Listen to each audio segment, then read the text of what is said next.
Hey, good afternoon, everybody. Today I'm going to show you how I quilt motifs using an embroidery machine. So I am using a Janome 400E. It's hanging off to the side over here, out of the frame at the moment. I will adjust that in a few minutes. I'm working on this cute Halloween quilt. I am using a monster snap hoop. This is a magnetic hoop to fit my machine. I have digitized the motif that I want to use. I am actually placing motifs in these 60-degree triangles, these black 60-degree triangles on my quilt. So as you can imagine, trying to line up a triangle is a little tricky when we're talking about an embroidery hoop and a rectangle. It's always fun to get these things set up just right. But I think I have the trick. So the very first thing that you'll want to do, there are purpose-built template papers on the market that you can buy where you can print a template for your embroidery design. And you can use one of those if that works with your hoop. For example, this is one, hopefully you can see this. This is one that I actually printed on some overhead transparency film. It goes in the inkjet printer. This template comes out of my embroidery software. It shows me the positioning lines and the hoop marks, and I added some additional, these orange marks were mine that I did with the marker in order to help me line them up with the blocks. I did use this technique a few times. I've decided that I've got a better option, but that is one option. So print your template with your printer from your embroidery software. Another option is if you have a expensive machine that has one of those camera positioning systems, you can use your controls on your machine. So if you've got that, by all means, please take advantage of it. That's an awesome feature. My machine does not have anything that fancy. It's a solid workhorse, but not nearly as, not as many bells and whistles, but I love it. So what I have actually done, after using the printed template a few times, I've decided that it's actually not, it's kind of fiddly to get positioned. So the next thing I did is I actually got out a roll of my lightweight mesh stabilizer, just normal embroidery stabilizer, took the quilt completely out of the way. I hooped a piece of this, just a piece of stabilizer, and then I stitched out my design. Design comes out looking like this. See, it's just black thread stitched on embroidery stabilizer. This is just the inexpensive stuff, nothing fancy. You can see my cute little rose design that I'm going to put on these triangles. The other thing I did while I was stitching that out, or before I took it out of the machine, was I used just a marker and added some extra marks for my left, right, center points, top, bottom, and the center point of the of where the needle drops. So, template. If you don't have any embroidery software, or if you are using a really old school machine that all it can do is stitch things out and you have old memory cards and you can't look at them in your computer at all, you can always find a design or a part of the design and use your embroidery machine itself to stitch out the template. Just sew it on, throw away fabric, and voila, perfectly fitting template. It's exactly the size and shape it will come out. So now you got your template. Let me show you how I position it. So like I said, I actually want them positioned on these black 60-degree triangles. Unfortunately, the way I digitized my design for reasons of geometry, it's not straight up and down. You can kind of see on my marks that my angle's a little crooked. That was on purpose so that I could make this fit. I wanted to fit as much of that 60-degree triangle as I can with the hoop size that I have. So I tilted it so I could fit a bigger rose. Because I've done that, it actually makes it even more tricky to line up in the hoop because I can't just hoop it straight across and have it fit. It doesn't work that way. So what I'm going to do now, first I'm going to take out the safety pin. I pin based my quilts. And you might see in the background I've done some other basic stitching on this quilt already. So the other blocks, the more colorful blocks, have some free motion embroidery already. But I can see through this template, which makes it really nice. So I can actually see what I'm positioning it on. So Don't know how well it will show on the camera, but what I'm going to try to do is line this up so that all of my embroidery falls inside the black part of my design and doesn't bleed over into the border or into either side of my spiderweb design. So alright, so now I have that positioned exactly the way I want it, and I'm just going to stick a couple pins in the middle. These are going to come out when I stitch. This is just to hold it in place while I mess with the quilt in the hoop.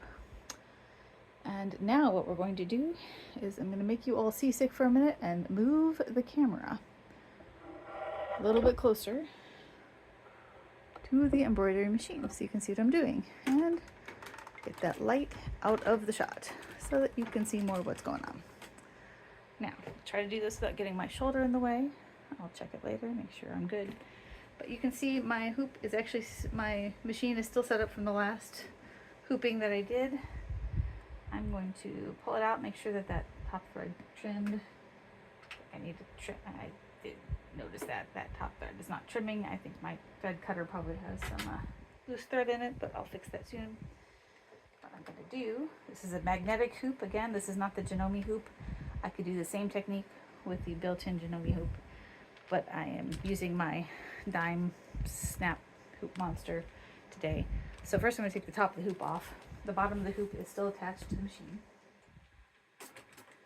Starting back up again, where I left off a minute ago, I realized that my bobbin needed to be changed. So before I went any further on getting my design, my quilt hooped, I thought I would stop and change the bobbin. That way I didn't have to do that after it was all set up on the machine. And while I was there, in case you noticed, I did move my template. I decided it was this repositioning it and the quilt slightly would make for an easier load on and off the quilt, on and off the machine. Less bulk under the arm, that's always a good thing. We don't want to have a whole bunch of fabric hanging out over here because it's more likely to interfere with the embroidery arm that has to move back and forth. So anyway, back to where I was a minute ago. I have my template pinned where I want it. I have my bottom half of my hoop in place, and I am going to work on, I'm going to show you how I position the quilt under the hoop I've got with my template, and then get the top of the hoop installed. So.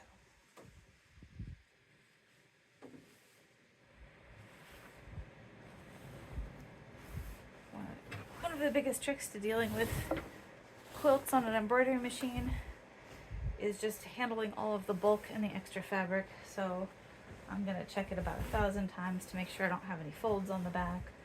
They don't have any bunches of fabric. They don't have any extra layers in there that shouldn't be there.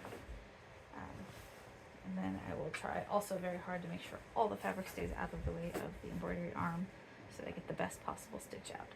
So where I am, there is the hoop, bottom of the hoop is on. It's still attached to my machine because I find that fairly convenient. I can feel the outline of the hoop, and my template should fit on the inside of it the way I've trimmed it. So I am going to work on positioning it just inside, tilting left, tilting right. Where that cross is should be about where my needle drops. It's not perfect because of the way I drew it with a Sharpie. I'm going to thread that thread through the foot because I think that will also help when I get ready to stitch. Now I can feel that I seem to be inside the hoop, appear to be more or less straight left and right. If it shows up well on the screen. Now I'm going to take the top of my hoop. It's magnetic, so it will try to stick to the bottom half pretty easily, but we'll just do our best here. It's not always perfect, and I can adjust the fabric as I go along. This machine has an extra high presser foot lift that helps get it out of the way for the hoop, so I'm going to lift it up while I slide this under, and it is kind of sticking a little bit to my pins and to the bottom hoop, but quite alright. Again, before I set it down, readjust again. Yep, still basically inside, a little bit over that way. Oh, nope, slid to the front. All part of the process here. Sometimes when you're working on design, it doesn't have to be as perfect. The design that I'm using, I really want it to line up nicely with my triangles, and I don't want the stitching to bleed out of the triangle and into other parts of the quilt. So there I am kind of close, but I can tell that I'm also pretty crooked. So we are going to lift this up again. Careful, these things can pinch your fingers. Lift it up again, slide it to the right. Make sure that the fabric is pretty even. It's still a little far to the right. I'll fix that here in a second, but you'll see, I think someplace I'm supposed to have some stickers, guidelines with ruler markers to put on the sides of the hoop. I've just never done that. I do have notches written on there in the center, left, right, top, and bottom. I'm matching those up with the hand-drawn notches from my template. This is how I can see that I think I'm actually just a little bit crooked. See, I can lift it a little bit and adjust it. And now, I think that's pretty good. That's pretty centered. I'm pretty much right at the notch there. The template's fitting about like it did when I stitched it out. I'm just gonna make sure there's no bunches in the hoop. The fabric should be pulled firm. There shouldn't be any waves in the quilt, but it doesn't have to be like drum tight or anything for this. Although if you have any ripples in your fabric, it would show in the quilting. So, try to work on your basting technique if you're getting ripples, or make sure your blocks are pressed well. But now I'm just unpinning my template, pulling this out. You can see it's pretty good. Oops, there's a little bit of a ripple here. I can snug that up a bit too, so we don't have any pleats. And then this is going to be really hard to see with black thread on a black fabric, but I can show you how this looks when it stitches. Before I start, I'll tell you what it's going to do. I've got the machine set in a mode that's one stitch stop. So when I hit start, it's going to stitch one stitch and stop the machine. And I'm going to pause there and draw my bobbin thread to the top. Same thing you do when you are free motion quilting. It helps keep you from getting a thread nest on the back of the quilt where it will show, because this is not, the back of my quilt it's a backing. It's already basted to the back, so everything you see on the back will show in the finished quilt.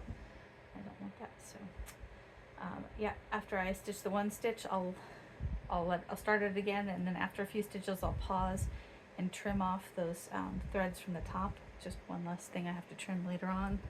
Trimming is one of my least favorite parts.